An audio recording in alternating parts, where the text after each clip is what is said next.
ட்ரம்ப்பும் Elon மஸ்க்கும் சேர்ந்து ஒரு பெரிய குண்டா தூக்கி போட்டிருக்காங்க. அதில் என்ன சொல்லியிருக்காங்கன்னா, அவங்க யூஎஸ் ட்ரெஸரி, கோல்டு ட்ரெஸரி, அதாவது ஃப்ராண்ட் நாக்ஸ்ன்னு சொல்லிட்டு ஒரு மிலிட்ரி பேஸில் இருக்க அந்த ட்ரெஸரியில் அவங்க வந்து கோல்டு ஆடிட் பண்ணணும் அப்படின்னு சொல்லிட்டு சொல்லியிருக்காங்க.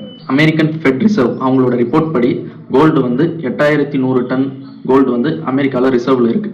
இப்போ இந்த கோல்டு எதுக்காக அவங்க யூஸ் பண்றாங்க அப்படின்னா, இன்ஃப்ளேஷன் அதிகமாக பணவீக்கம் அதிகமாகும். ஸோ அவங்க அந்த கோல்டு எவ்வளோ ரிசர்வ் பண்ணியிருக்காங்களோ அதுக்கேற்ற மாதிரி தான் அவங்க டாலரை பிரிண்ட் பண்ண முடியும்.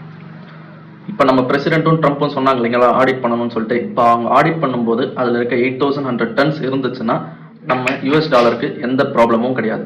இல்லை அப்படி இல்லாத பட்சத்தில் அமெரிக்கன் டாலரோட வேல்யூ வந்து இன்னும் சரிய ஆரம்பிச்சிடும், கோல்டோட வேல்யூ அதிகமாகிட்டே போகும்.